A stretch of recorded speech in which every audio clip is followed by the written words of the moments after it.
Kasi po ngayon, siguro ho naman, alam niyo na po, Director, ano ho, na ang akusasyon sa inyo, ang allegation is that ginagawa itong investigasyon Na yan. para i-downplay, pabulaanan itong laman ng affidavit at palabasin, naggawa-gawa lang ang lahat ng ito, paninira lang ito, at merong binabalak na destabilisasyon. Hindi po lahat kay Saldico personally nag-diservisyo. Pero na po nagsabi na naka-assign sa kanya talaga yung 8 po doon sa 18. Nako, matindi ho ito mga kababayan. Base ho dito kay NBI Director Melvin Matibag, nagkaroon daw ho ng deadlock sa pagpunta ng ating mga maghigiting na mandirigma dyan sa tanggapan ng National Bureau of Investigation. Kasama itong si Senator Mike Defensor at itong si Attorney Levy Baligod at ang may bahay nitong si Senator Mike Defensor. Grabe, napakaganda ho nitong si Ma'am Julie. Grabe naman yung NBI na yan. Pati si Ma'am Julie dinamay.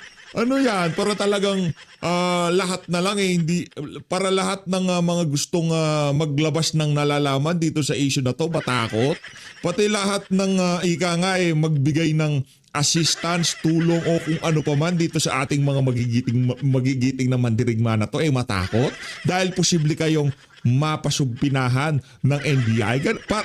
Eto ba para doon ba ito? Director Melvin Matibag, para takutin ng ating mga kababayan na pagka kayo nagbigay ng tulong dito sa mga magigiting na mandirigma na to, masusumpina kayo. Ganun ho ba ang signal na isinisend nyo na yan? Kaya pati itong asawa nitong si Sen Mike nadamay dyan sa kabalintunaan na yan. Pambihira naman kayo. Sa bagay, nakapag-aura naman dyan si Madam, kaya okay lang napatawag mo siguro siya para napakita niya yung pagka ikaw kakampi mo katotohanan at katuwiran, talagang gumaganda ka. Pero pagka kayo puro kasinghutan lang ginagawa nyo dyan, talagang magiging kamukha nyo si Auntie Claire at itong si Lisa Araneta Marcos. Pero bago lahat ng yan, sa like at sa subscribe, masaya na ho tayo dyan at sa mga gusto sumali sa ating community, yung join button, nandiyan lang ho sa baba. Bawat scroll natin, nakikita natin ngayon itong si Sen Mike. Kaya yan na nga ba sinasabi ko sa Sen Mike, pagka hindi ka tumakbo ng pagkasenador, laki ng atraso mo sa amin dito sa PH Update. Pakinggan mo muna natin itong si NBI Director Melvin Matibag. Pang naging one na pagtatanong at yun nga yung naging deadlock, ayaw nilang pumayag. Ang nangyari na one-on-one sila nagbigay ng personal circumstances nila. Ayaw daw ho nilang magpa-interview ng one-on-one. Baka pag upo pa lang, inuperan mo kaagad ng safe house. Mga pagbagsak pa lang nitong unang Marines pa lang, sinabi mo na, pwede kami safe house. Meron kami safe house dito sa NBI. Gusto mo?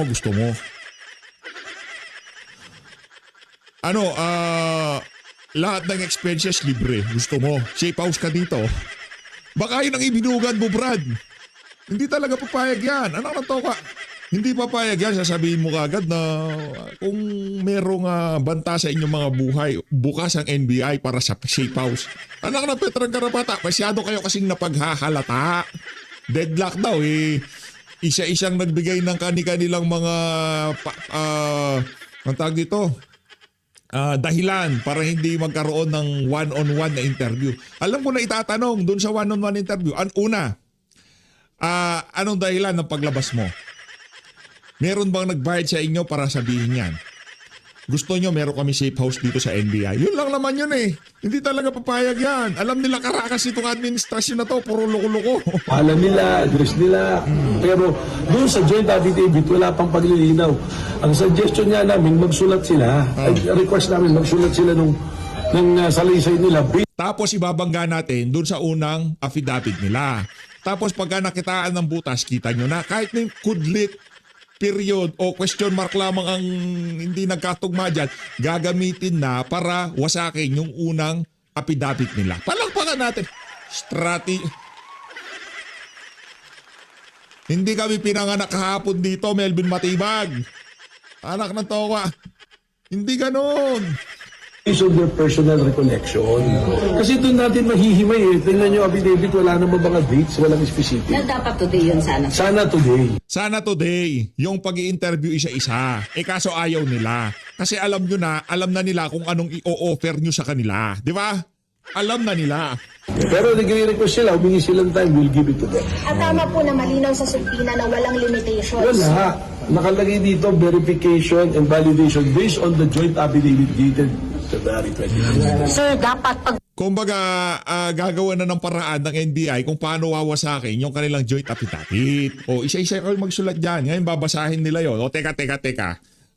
Master Sergeant Orly Gutesa, wala pala siya. Halimbawa na lang, etong si Marine One. Yung sinabi mo sa affidavit, kulang ng period, sinungaling ka. Ganun yan eh. balik nila, may bago na silang PH, ba't alam mo PH bo? Kayo naman. O kung kayo hindi nyo pa alam, parang hindi pa kayo nakasubscribe kay PH Update. Di ba? Pagka kayo hindi nyo pa alam kung anong galawan ng mga sinto-sinto sa administrasyon ni Marcos Jr., mas baguhan pa lang ho kayo dito. Pero yung mga datihan na dito, hindi pa lumalabas sa bibig natin, nababasa na nila kung anong pinaplano nitong mga kurikong na to. abogado dahil iniimbestigahan din si Attorney Baligod. Huwag kami Ang suggestion ko, dapat they be represented. Hindi, wag kami ng mga kasama namin dito sa PH Update. Dito sa community na to. Wag kami lokohin. Hindi ako mga ng lawyer based on this kasi si Atty. Baligod is also subject of this inquiry. Pero In aid of- we will examine Anong in aid? In aid of discrediting the joint affidavit of the 18th Marine. Diba? Yan yun eh. Investigation in aid. Meron laging in aid yan. exercise leniency also kung yung 18 siya yung lawyer diyan doon. Pero when we ask question, just personal recollection niya. Sir, We will allow it. Personal recollection dapat nasa cubicle sila. Silang dalawa lang nitong si Melvin Matibag. Meron kami safe house. Unang bunga no. Meron kami safe house. Ito ka. Kahit ayaw mo magalit, magagalit ka talaga. One-on-one interview. Hindi ka tatanungin kung anong nalalaman mo. Una sasabihin nito si Melvin Matibag. Meron kaming safe house. Gusto mo pumasok? Welcome kayo sa safe house na ngayon.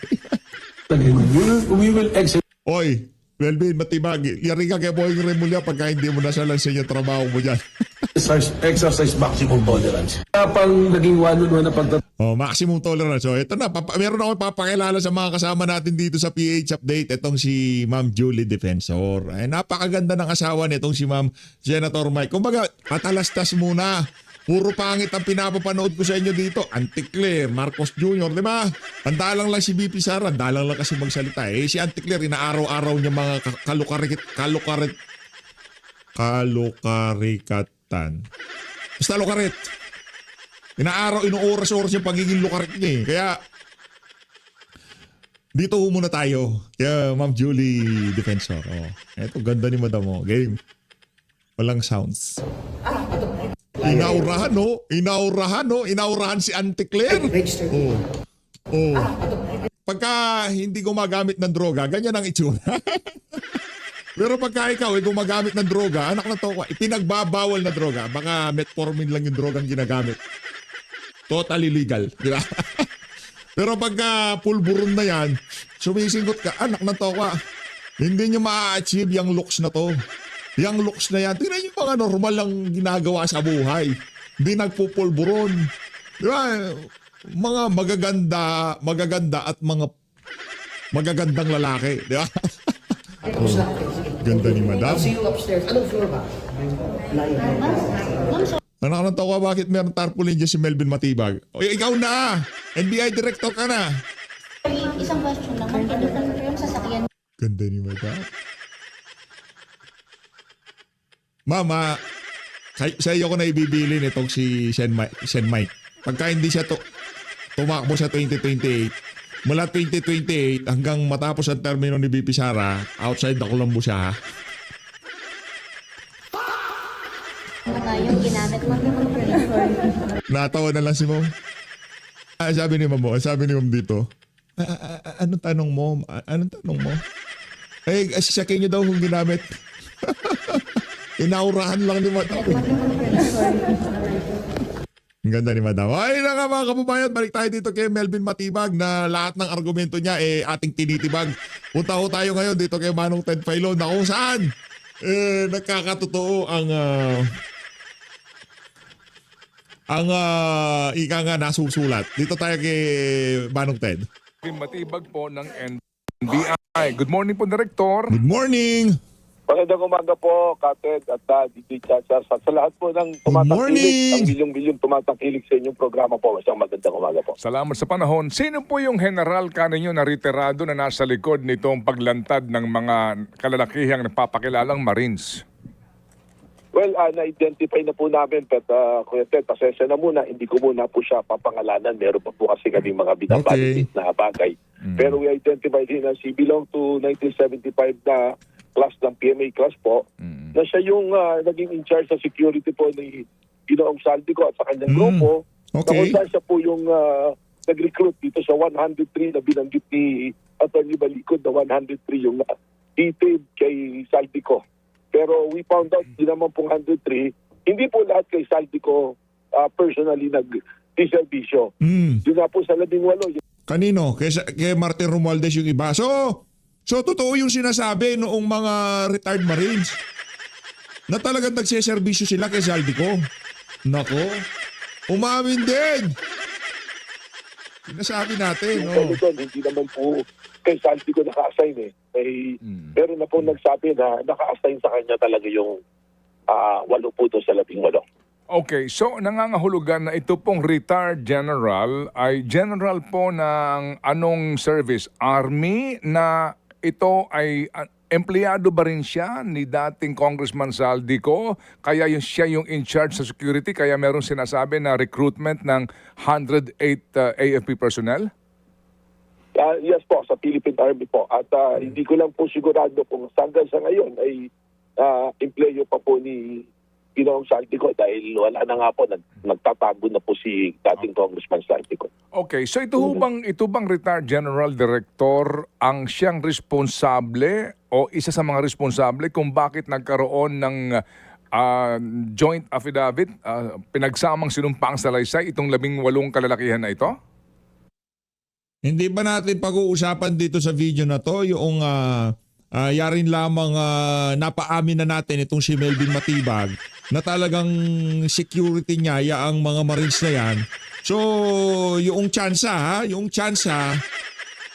na totoo ang sinasabing lahat, tayo naniniwalang totoo yan, na nag-deliver sila ng pera dito kay Martin Romualdez, kay Marcos Jr., kay Tuta Soto, kay Leila de Lima, kay Trilling. Posibleng totoo.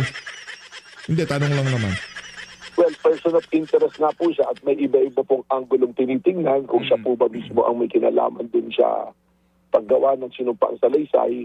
At pangalawa po, meron po kasing report din na bago umalis si Ginoong Saldico, ibinilin sa kanya ang pag-aalaga doon sa 103 na yon. At apparently, there was a failure doon sa pag-aalaga kaya parang naging astray sila at nawala ng hanap buhay.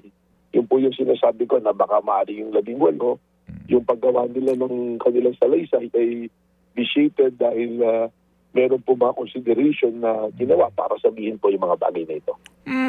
So, meron kayong binabanggit na pupunta sa NBI. So, yung ang palalabasin yan, nawalan ng hanap buhay, kaya para kumita, magsisinungaling sila.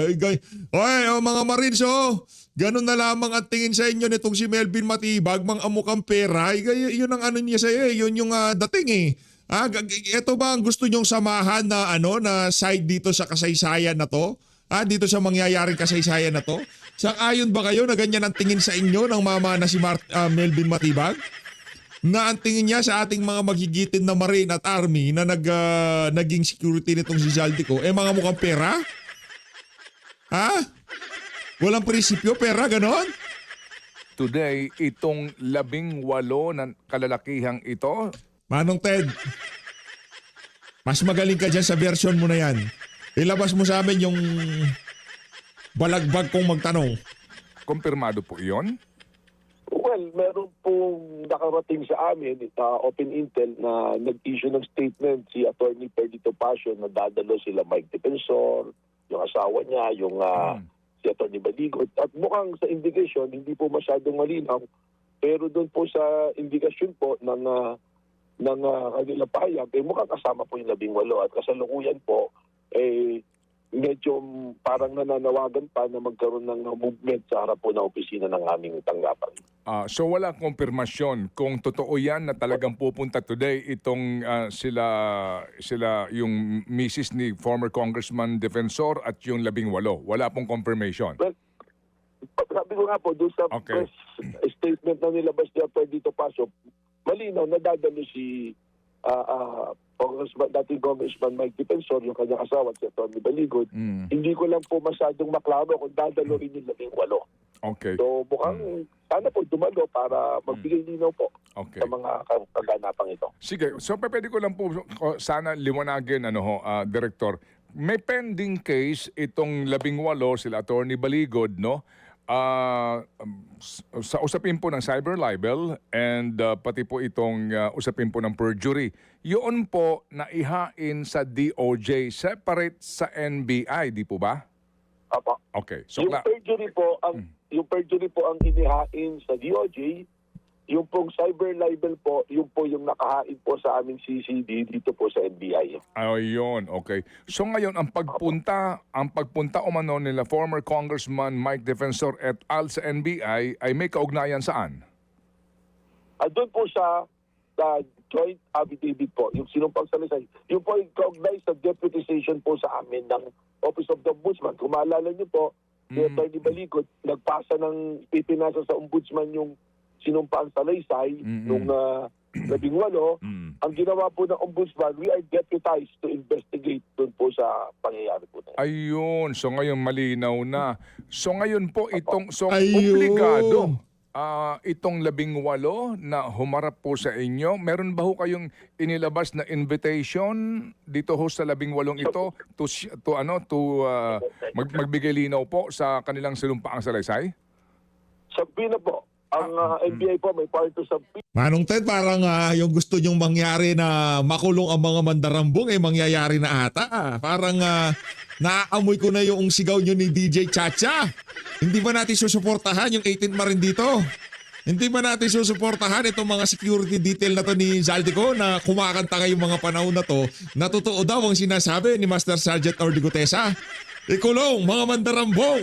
Ikulong mga mandarambong! Di ba sigaw nyo yan? Ano, suportahan natin o si Dilima susuportahan natin? At ang subpoena po namin yun ay meron pong copy from the deputization po o sa deputization po ng Office of the Ombudsman po. So yung pong subpinang ito, served na po ito dito po sa mga naghain ng pinagsamang sinumpaang salaysay? Opo, nung Thursday pa po. Alright. Inilagay po namin yung period na 5 days. Opo. Ayun, so kung yan po ay na-serve na, ito na po yun. Obligado silang humarap sa inyo para po sa anong gagawin ng NBI dito? Clarificatory questions muna. One-on-one na tanungan na to-offeran sila ng safe house.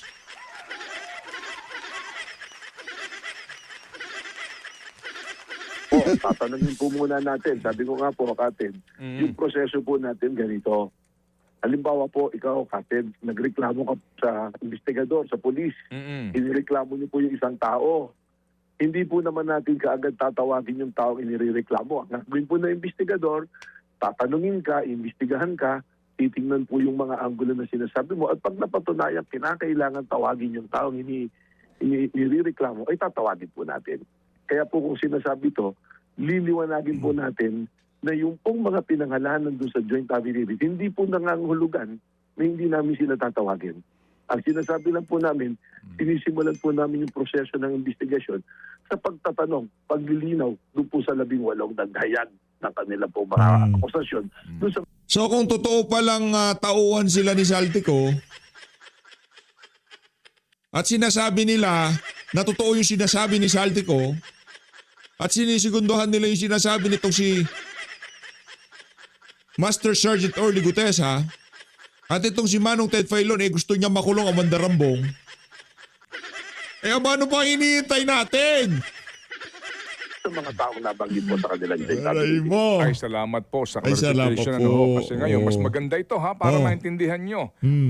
Ang obligasyon at papel ng NBI, ipapatawag yung mga nag-aakusa Oh, yung nag-aakusa. para klaruhin yung akusasyon and then hindi nangangahulugan na hindi na kayo magpapatawag doon sa mga binanggit na mga pangalan na umano'y tumanggap ng either supot, paper bag o maleta. Yun ho talagang proseso. Kaya nga sinugtiin eh. Diba? Tapos yung mga nasabihan, kung mabigat ang ebidensya, dapat kasuhan. Kagaya ni De Lima, Trillanes, Father Adik. Yeah. Tama po. Tama po. Ayun, so okay. Paano po ang inyo pong pagtatanong sa kanila? Sila ba ay kinakailangan may kaharap na mga abogado at ito ba ay isa-isa? Ito ba ay 18? Kasi nga medyo sa ibang mga abogado sinasabi parang mahirap yata yung pinagsamang sinumpaang saresa ng 18. Yan. Hindi ba? Yung ano yan, iparot natin yung narrative ni Boying Remulla. Go ahead, Well, sir. Oh. we will ask them kung kailangan po nilang, sa palagay nila, kailangan samahan ng abogado habang iniimbestiga. Gagawin po namin yan. Ibibigay po namin sa kanila yung karapatan po na yon dahil option po nila yan na may presence na abogado pag sila itinatanong. Although, hindi naman po sila suspect or anything, nagka-clarification po tayo. So kung ang choice po nila ay may abogado, papayagan po natin. Kung papayag naman po silang wala, ay okay din naman po yan. Pero yung pagtatanong po namin, ang una po namin hihingin sa 18, kung maaaring magbigay sila ng sarili po nilang salaysay. Base sa kanilang partisipasyon at recollection, hindi lamang po doon sa kanila pong sinabi doon sa joint affidavit po. Di biyak-biyakin na lang natin yung joint affidavit. Di ba? Oh, ito, kanino affidavit to? Kanino to? Oh, ito kay ganito. Oh, tanggalin nyo dyan. Tagawa kayo ng 18. Lahat ng involved yung isa, sama-sama. Huwag na. Hindi, siyempre inihintay natin na magkamali yung mga Marines para gawin natin na nagko-contradict yung kanilang statement sa NBI at yung kanilang statement sa joint affidavit. Been there, done that. Papunta pa lang yung strategiya na yan, naaamoy na natin. Opo. Sila Attorney Baligod ba kasama dito sa nasumpinan ninyo? Kasama po. Kasama Okay. po dahil siya po yung unang nagsalita. Nung naalala niyo po yung press con, siya yung nagsasalita, hindi naman po yung 18. Okay. Ngayon po sir, doon sa isinampang kaso sa inyong Anti-Cybercrime Division na kaso ng cyber libel, ito bang gagawin nyo na pag-interview, pagtatanong, hango sa ombudsman na deputization, yan ba ay maaring i-connect na doon sa kaso ng cyber libel o separate pa ho yung cyber libel? Kasi nga, di ba kung inyong gusto malaman ang puno Ba't puro cyber libel naririnig ko? Hindi ba natin pag-uusapan yung akusasyon na tauhan sila ni Saldico, nag-deliver sila ng maleta? Ngayon yung cyber libel ni Laila de Lima. punot dulo nito, kung totoo ba ito o hindi, baka pwede na magamit yon dito ho sa cyber libel. Hindi pa. Gamitin natin sa cyber libel. Well, separate po yung pagtatanong, pero lahat po ng statement nila will be official and can be used in any proceedings po na haharapin po, na may kinalaman po doon sa kaso po. Ayun, opo. So, ang linaw niya. Yun, Kaya malinaw, importante malinaw. dito, magsabi talaga ng katotohanan kasi nga, maaari na maggamit ito pati doon sa cyber libel case. No? Oh, Kumbaga, yun importante yung cyber libel case eh. Kulong mga mandarambong. Kulong mga mandarambong. Director. No? Okay. Opo. Tama po. Yung pong mga binabanggit na pangalan po dito na iba, kagaya po nung John Paul Estrada, yung Mark Tiksay, yung iba pang mga sinasabing tauhan itong si Saldico, kailan po ang pagkakataon na ito ipatatawag kung sakasakali man? Ikulong mga mandarambong. Ikulong mga mandarambong. Ipapatawag din po sila, inuna lang nga po natin itong mga unang lumantad na to.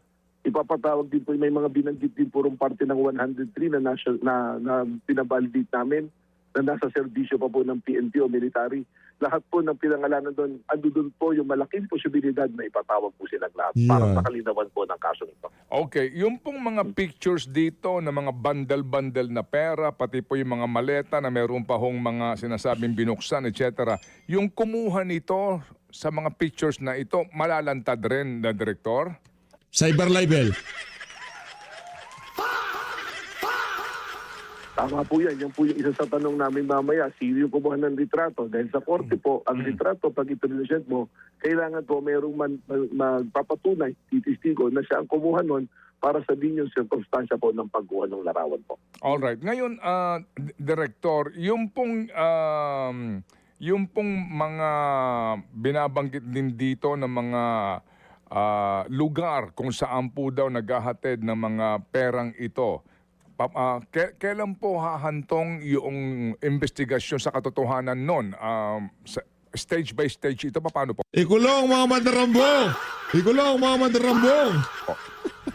Opo, stage by stage. May nasimulan na po kami, gaya po nung payag ni Sergeant Tube na magkasama sila ni Congressman na saldi ko sa aeroplano na nag-deliver ng pera sa Ilocos. Tinek na po namin yan. Nag-issue na po ng certification yung air taxi na sa flight lang nila mula 2023 hanggang 2025 wala pong panahon na nagkasama sa flight si dating Congressman Saldico at si Sergeant Tube.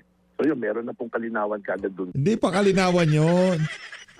Anak ng tawa, kung ako yung may-ari ng air taxi na yun, anak ng tawa, ba't pambira, si Gutesa nga, hindi na siya nakita.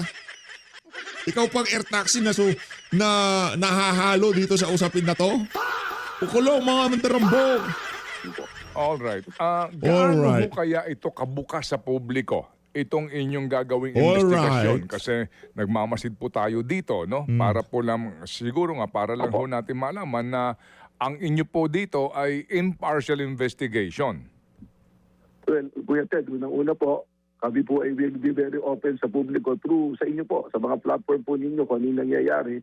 As long as hindi pa ito sensitibo at hindi makaka-apekto para maging masama po yung tatakbuhin ng investigasyon, ay amin po isa sa publiko po, every stage po nito, kung ano po yung mga development po. At nandun din naman po, hindi naman po namin pipigilan magsalita yung mga personalidad dahil tinawag kung ano po yung nangyayari. Ikulong mga mandarambong! Ikulong mga mandarambong! At ang isa po rito, yung buong proceedings will be recorded. Aray mo. Sa pag dumating yung panahon na sabihin, may coercion, may ginawang ganito, meron po tayong ebidensya ipapakita naging maayos po ang investigasyon. Opo. Kasi po ngayon, siguro ho naman, alam nyo na po, Director, ano ho, na ang akusasyon sa inyo, ang allegation is that ginagawa itong investigasyon Na yan. para i-downplay, pabulaanan itong laman ng affidavit at palabasin, naggawa-gawa lang ang lahat ng ito, paninira lang ito, at merong binabalak na destabilisasyon. Can you clarify that? Yun ang script. Well, ang sa atin lang po lahat ng anggulo tinitingnan po natin. Pero sabi ko nga po, yung proseso ng investigasyon sinusunod po natin. May nagreklamo, tatanungin natin yung nagreklamo, titingnan yung mga ebidensya ipresinta, at hindi po natin magdadalawang isipan na tawagin yung mga tao po na dapat tawagin kung doon po tayo dinadala ng investigasyon. Yeah, sinasabi ko. And then so far, sir, dito po ang binabanggit nga ng mga posibleng kaso, ha? Hindi ko sinasabing ito nga ang mangyayari. Perjury, kung sisinungaling ka, tama po, cyber Tama po. libel Tama doon po. sa mga offended parties, yung civil damages kung meron mang maghahain. Pero Tama po. Opo, pero ito ba ay maaari mo nang i-connect sa destabilisasyon? Ano ho ang sinasabi po nga ngayon ng ilang mga Ikulong mga mandarambong! Ikulong mga mandarambong! nagmamasid nga po dito na ito daw po'y concerted effort para Yan. pabagsakin ng gobyerno? Pabaksakin ng gobyerno. Kasama po yan sa anggulong tinitingnan. Kaya katunayan, meron pa kami personalidad na ipapatawag. Pero yung yung konektado sila kay Saldico, yung totoo na tauhan sila ni Saldico, ikulong mga mandarambong! Destabilization plot! Din bukas, natampina na po si Pastor Aray mo. Efrain Tendero, yung pong nag-witness dyan. Kasi kami pong ibang background check at titingnan po kung ano yung partisipasyon, bakit po napasama rito sa pangyayari nito. Yung nagtestigong bishop. Opo. Okay, opo. Yan, Yung yan ginigipit na ho lahat, pati yung bishop na Ikulong mga mandarambong! abogado po na nagnotaryo nito nagpunta na po sa inyo. Oh. Pati napatawag abogado. po namin. At Ang sinabi bihira, naman pati niya na nagnotaryo. Sa Las Piñas siya ang nagnotaryo at dumating naman lahat. Dahil lamang yung sinasabi niya na ang role lang naman niya is alamin na hindi sila pinilit, hindi niya na inalam kung ano yung nilalaman nung affidavit. Sa isang banda, may punto naman sa ganun, pero alam po ninyo, pag binasa mo naman yung affidavit, makikita mo isang malaking akusasyon to that will give interest to the general public na siguro you will exercise more caution na baka kung ako po yung magnonotaryo, papayuhan ko, baka pwedeng mag-issue kayo ng tigi-tigis ang affidavit based on your recollection kasi malalaki. Hindi na, wag kayong mag-alala. Maglalabas na sila. Allegation po. Okay. Pero sabi nga niya, nagnotaryo lang ako. Yung po yung sabi niya. Sige po. So again, sorry Director ito lang po. Kung ito ho muna ang inyong pinatatawag, after ho ba nito, kasi nga ito po sa ombudsman na preliminary na investigation, lahat ng binanggit dito, lahat ng mga individual na inaakusahan nila dito o sinasabihan na nakinabang sa pera po na nagaling kay Saldico, lahat yon hihingian nyo ng kanya-kanyang sinumpaang salaysay. Well, papunta po tayo ron. Pagkatapos Ikaw lang, mga mandaram. Kaya pagka kung ano man nakaprinta sa damit, wag uto-uto. As always, maraming salamat po sa pag-support sa page at mag-ingat to kay lahat. Ikaw lang, mga mandaram.